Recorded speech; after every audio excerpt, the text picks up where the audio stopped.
Bismillahirrahmanirrahim. Assalamualaikum warahmatullahi ta'ala wabarakatuh. Alhamdulillah.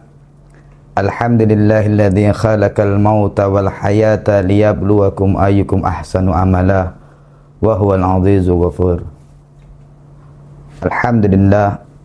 Alhamdulillahirabbil alamin. Wassalatu wassalamu ala asyrafil anbiya'i wal mursalin. Sayyidina wa nabiyina Muhammadin shadiqal wa'dil amin wa ala alihi wa sahbihi ajma'in. Rabbi shrah li sadri wa yassir li amri wahlul 'uqdatam min lisani yafqahu qawli. Rabbi zidna ilman warzuqna fahman wa yaqinan.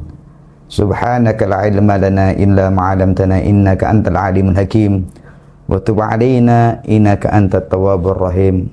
Ighfir lana warhamna anta khairur rahimin fansurna 'alal muqamil kafirin. Rabbana atina fid dunya hasanah wa fil akhirati hasanah wa qina adzabannar walhamdulillahi rabbil alamin. Ma'asyiral hadirin wal mustami'in rahimani rahimakumullah.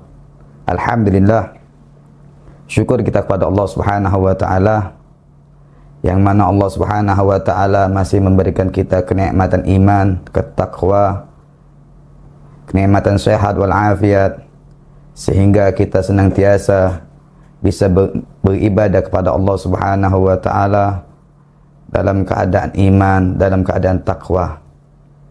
Salawat beserta salam tak lupa juga kita hadiahkan kepada Nabi Muhammad sallallahu alaihi wasallam, pemimpin para nabi, pemimpin para rasul, dan pemimpin para anbiya-Nya Allah Subhanahu wa taala.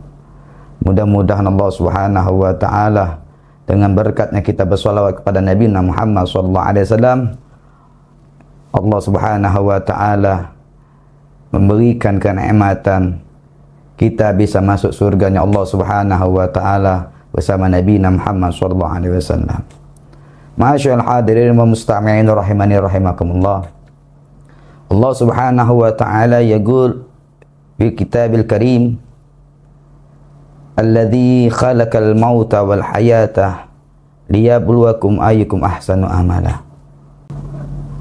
Allah Subhanahu wa taala yang telah menciptakan namanya kematian dan telah menciptakan namanya kehidupan, liyabluwakum, untuk Allah menguji kita.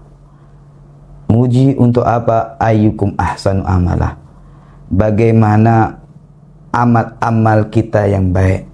Allah berkhitab di sini dengan menggunakan ahsanu, bukan menggunakan kata aktsaru. Kita mungkin bisa membanyak ibadah kita, mungkin kita bisa berbanyak sedekah kita, akan tetapi ibadah tersebut sudah termasuk kategori ahsan atau belum.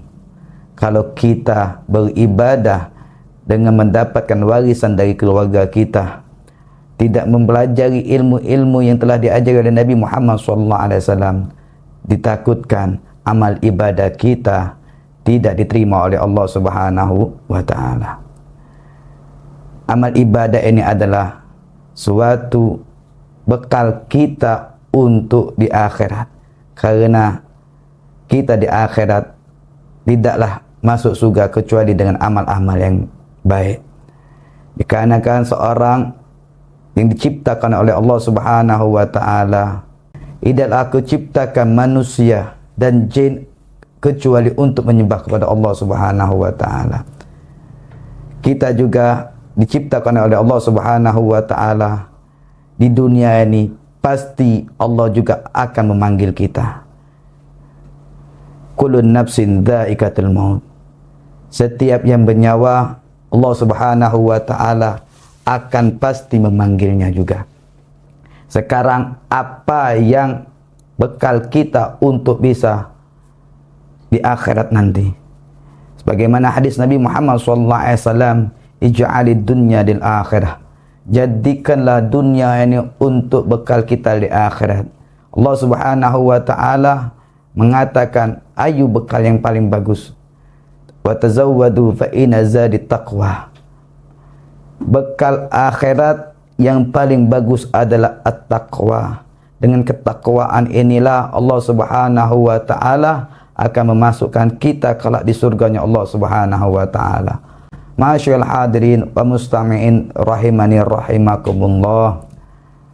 Yamutu mar'u ala ma'asya alaih. Nabi Muhammad SAW bersabda, matinya seseorang tersebut atas kadar kehidupan dia sehari-hari. Jangan sampai na'udzubillah summa na'udzubillah min dzalik, kita di dunia ini lupa dengan Allah Subhanahu wa taala. Kita di dunia ini lupa dengan Nabi Muhammad sallallahu alaihi wasallam. Allah Subhanahu wa taala tadi sudah kita bacakan ayatnya. Tidaklah Allah Subhanahu wa taala menciptakan kita di dunia ini kecuali untuk menyembah Allah Subhanahu wa taala. Qala Nabi Muhammad sallallahu alaihi wasallam, "Idza aradallahu 'abdan idza aradallahu bi'abdihi khairan ista'malhu." Wa kaifa yasta'milhu ya Rasulullah?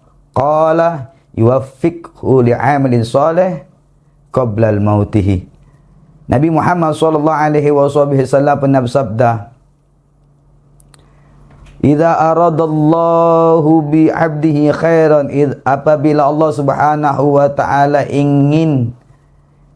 inginkan seorang hamba itu kebaikan, maka Allah Subhanahu wa taala ista'malhu, Allah akan menjadikan dia orang-orang yang taat pada Allah Subhanahu wa taala. Allah akan mempergunakan dia.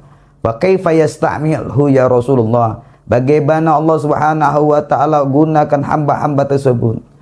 Qala yuwaffiqhu li'amalin salih qabla mauti. Allah akan berikan taufik buat dia sebelum Allah Subhanahu wa taala mencabut nyawa dia. Allah akan berikan taufik untuk mengamalkan amalan soleh, amalan-amalan yang baik sebelum Allah Subhanahu wa taala mencabut nyawanya. Mudah-mudahan Allah Subhanahu wa taala memberikan kita semua orang-orang yang melakukan amalan soleh dan mati dalam keadaan husnul khatimah. Amin, amin ya rabbal alamin.